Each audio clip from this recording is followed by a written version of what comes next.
Rahmetullahi ve berekatuhu. Allah Teala barşamızdan құлшылық ibadetlerimizni kabul etsin. Mene bizler soңғы 10 күндікті де бастап жатырмыз. Allah Teala баршамызға осы Қадыр түніндегі қасиетті, Қадыр түніндегі 1000 айдан да хайырлы болған сауапты баршамызға нәсіп етсін. Сондықтан бұл мүмкіндік беріліп тұрған кезде бұл мүмкіндіктен айырылып қалмаңыздар. Ол қандай мүмкіндік?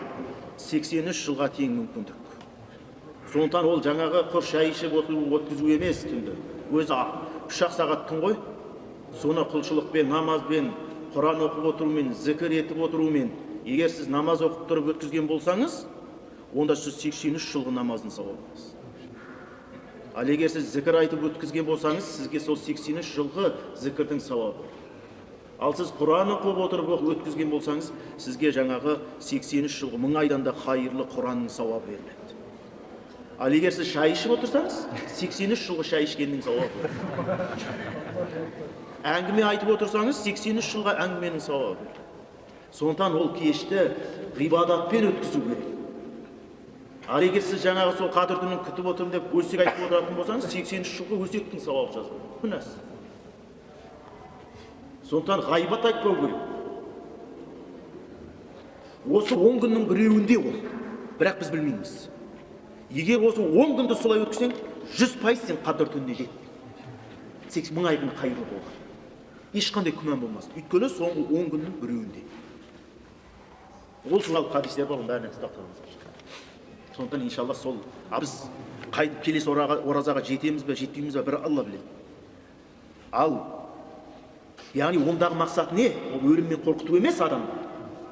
Жүре бер, 100 жаса, 200 жаса, мәселе онда емес.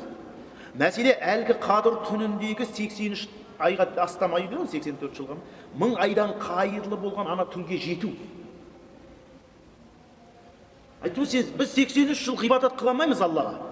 А саған сондай Құдай мүмкіндік берді, әлгі Қадір түніне дәл түссең, 83 жылғы ғибадатқа тең сауап аласың. Біріміз кеше бастадық, біріміз бүгін бастадық. Келесі қарай жетпей қалсақ не болады? Ал егер Қадір түніне жетіп кетсек, онда әрқайсымызда 83 жылғы ғибадаттың сауабы бар деген сөз. Ол жетістік. Орақ күн. Ұйықтамаш, құлшылық етші, 10 күн тоқтамай. Иншалла Алла Тағала бізге Қадір түнінде ол 83, жаңағы 1000 айдан да хайырлы.